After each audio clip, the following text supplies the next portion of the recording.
सीतापुर योजना में एक श्रीमती संतोष कपूर हैं, इनको एक प्लाट आवंटित हुआ था। 2000 में संतोष कपूर जी मृत्यु हो जाती है। 2000 में उनकी मृत्यु हो गई, जिसका डेथ सर्टिफिकेट है। उसी महिला को 2014 में पुनः जीवित करके एक फर्जी डीड कराई जाती है। लखनऊ विकास प्राधिकरण में उसका म्यूटेशन हो जाता है। जांच में पाया जाता है कि अजय सिंह ने फ्रॉड किया है। इसमें कुछ एलडीए के अधिकारी भी संलिप्त हैं, उनकी जांच होनी चाहिए। ब्रेक के बाद आप सभी का बहुत स्वागत है सी न्यूज़ भारत में। नमस्कार, मैं हूं रत्ना। राजधानी लखनऊ से एक ऐसा मामला सामने आया है जिसने सरकारी व्यवस्था और भूखंड आवंटन प्रक्रिया पर गंभीर सवाल खड़े कर दिए हैं।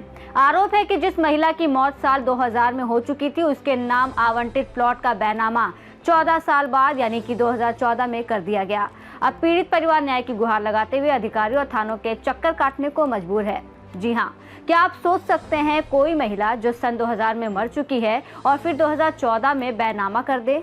बड़ा अजीब लग रहा होगा सुनकर, पर यह घटना राजधानी लखनऊ में घटित हुई है, जिसमें मृतिका संतोष कपूर के नाम से लखनऊ विकास प्राधिकरण द्वारा सेक्टर ए सीतापुर रोड योजना लखनऊ में एक प्लाट आवंटित हुआ था। साल 2000 में संतोष कपूर की मौत हो जाती है और उसके बाद 2014 में उसी प्लॉट का अजय सिंह नामक व्यक्ति द्वारा कूट रचित दस्तावेजों और लखनऊ विकास प्राधिकरण के कुछ कर्मचारियों की मिलीभगत से अपने नाम पर फर्जी बैनामा करा दिया जाता है।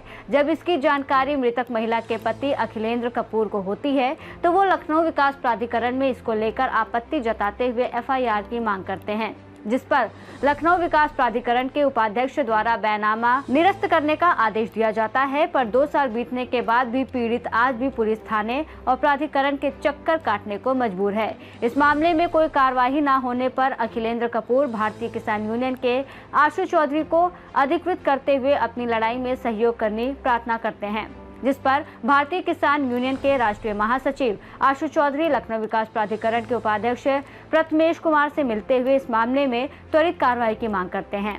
इस मामले पर बोलते हुए भारतीय किसान यूनियन के राष्ट्रीय महासचिव आशु चौधरी ने कहा कि हम अब शांत नहीं बैठेंगे। अगर अखिलेंद्र कपूर को न्याय नहीं मिलेगा तो हम आंदोलन करने को मजबूर होंगे, क्योंकि भूमाफिया और लखनऊ विकास प्राधिकरण के कुछ अधिकारियों की मिलीभगत के चलते लगातार भूखंडों के फर्जी बैनामे कराने का खेल जारी है और पीड़ित दर बदर भटकने के लिए मजबूर हैं।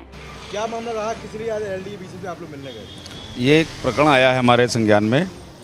ये लखनऊ विकास प्राधिकरण से एक जो है सीतापुर योजना में एक श्रीमती संतोष कपूर हैं, इनको एक प्लाट आवंटित हुआ था और उस प्लाट पे इनकी रजिस्ट्री हुई। बाकायदे ये लोग अपना जो है प्लाट बाउंड्री वाल खाली पड़ा था। कुछ समय बाद 2000 में संतोष कपूर जी मृत्यु हो जाती है। मृत्यु के पश्चात इनके जो बेटे हैं वो हॉस्पिटलाइज थे और वो अभी भी वाकर पर हैं।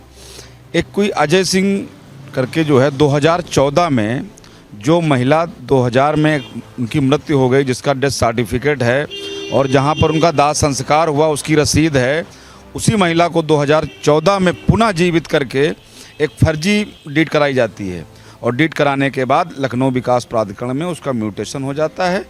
उसके जब ये जानकारी उनके बेटे को मिलती तो वो प्रार्थना पत्र दे के शिकायत करते हैं। शिकायत में जो पूरी जांच होती, जांच में पाया जाता है कि अजय सिंह ने फ्रॉड किया है, अजय सिंह ने फर्जी रजिस्ट्री कराई है और रजिस्ट्री को समाप्त करने के लिए, जो म्यूटेशन हुआ है उसको समाप्त करने के लिए और वजीरगंज थाने को 2025 में लखनऊ विकास प्राधिकरण के उपाध्यक्ष द्वारा आदेश किया जाता है मुकदमा लिखाने के लिए।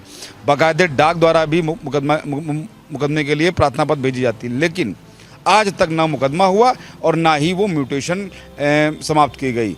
तो आज हमने बीसी साहब से मिलकर हमने शिकायत को दिया है और निवेदन किया है कि भाई इस पर तत्काल संज्ञान लिया जाए, ऐसे व्यक्तियों को चिन्हित किया जाए जो टारगेट करते हैं ऐसे प्लाट और मकानों को, जो फर्जीवाड़ा करते हैं, जिससे लखनऊ विकास प्राधिकरण की छवि धूमिल होती है और अधिकारियों पर जांच होनी चाहिए कि कौन कौन से अधिकारी उसमें मिले हुए हैं, क्योंकि ये फ्रॉड महज अजय सिंह यादव द्वारा नहीं, इसमें कुछ एलडीए के अधिकारी भी संलिप्त हैं, उनकी जांच होनी चाहिए और इस व्यक्ति जो उनके बेटे हैं कपूर साहब को न्याय मिलना चाहिए। ये इस संबंध में हम आप रणनीति होने वाली है। देखिए, जब नहीं मानेंगे तो फिर हम लोग के पास, चूँकि मैं किसान संगठन से भारतीय किसान यूनियन महानू राष्ट्रीय महासचिव, मैं धरना प्रदर्शन आंदोलन करूंगा, माननीय मुख्यमंत्री जी तक भी पत्र भेजूंगा कि माननीय मुख्यमंत्री जी लखनऊ में जहाँ पर आप कहते हैं कि माफिया समाप्त कर दिए गए हैं, तो ये कौन से लोग हैं जो ये भूमाफिया हैं ना, इन पर कार्रवाई होगी कब?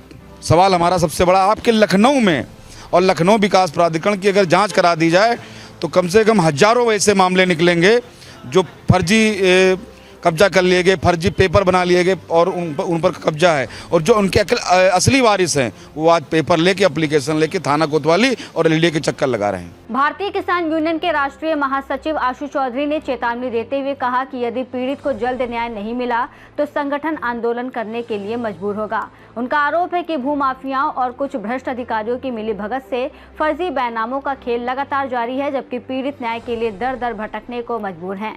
अब देखना होगा कि इस गंभीर मामले में प्रशासन कब तक ठोस कार्रवाई करता है। इस खास रिपोर्ट में फिलहाल इतना ही। देश और दुनिया की तमाम बड़ी खबरों के लिए देखते रहिए सी न्यूज़ भारत।